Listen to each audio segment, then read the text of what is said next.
Well, hello to my Sunday school friends. It is really good to see you today. I am grateful that you are here, that we're continuing to learn these stories together. Last time we got together, we remembered how Eli's two bad, wicked sons brought the Ark of the Covenant into battle, though God had not told them to do that.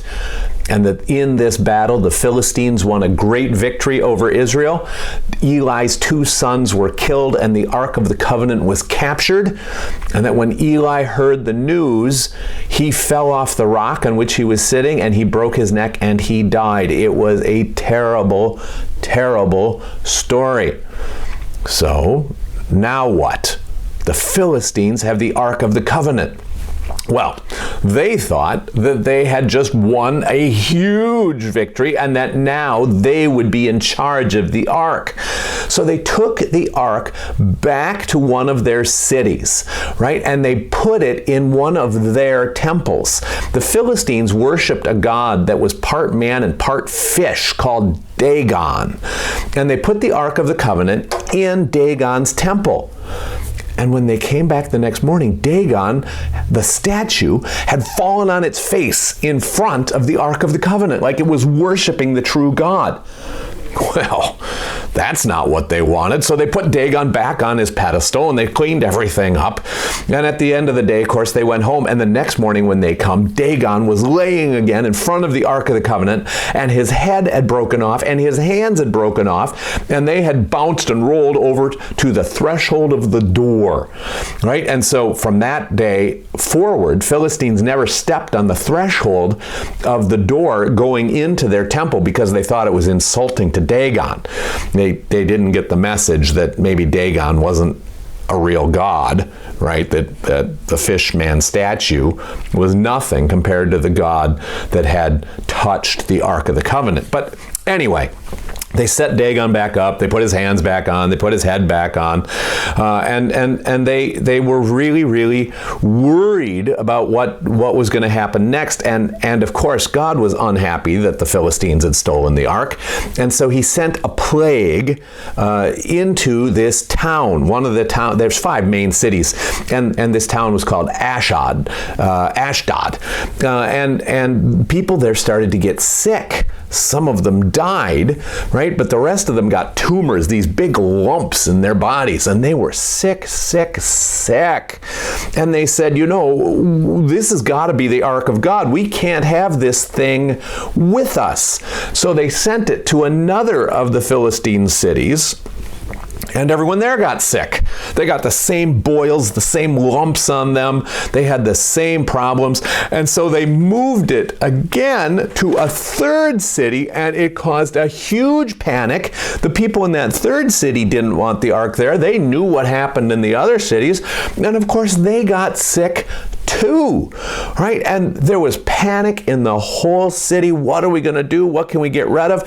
So the Philistines had a big meeting, and the 5 kings of the 5 cities got together, and all the leading people, and they said, what should we do with this thing? And they got their smartest guys together, and the guys said, okay, well, calm down. Okay, it's pretty likely that it's the ark that's doing this, but we don't know that. It could also be coincidence.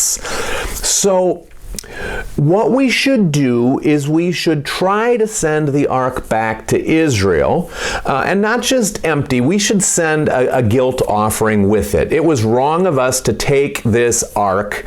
We all remember what God did to the Egyptians. We don't want to fight against that God.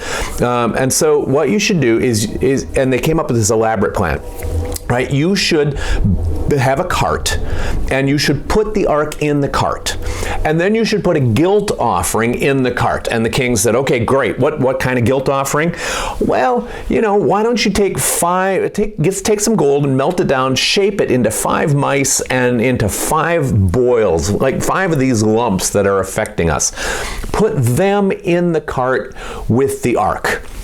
Then take 2 milk cows who've never, ever pulled anything in their whole lives, separate them from their calves, put the calves over there someplace, put a yoke on the milk cows, attach them to this cart, and let them loose.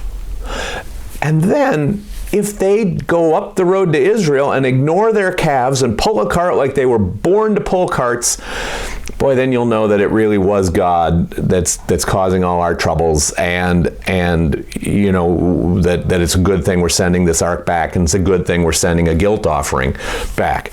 But if the cows don't pull the cart, or if they go to their calves, you know, like an ordinary cow would, well, then you know that this is just coincidence, and it has nothing to do with God punishing us for taking the ark.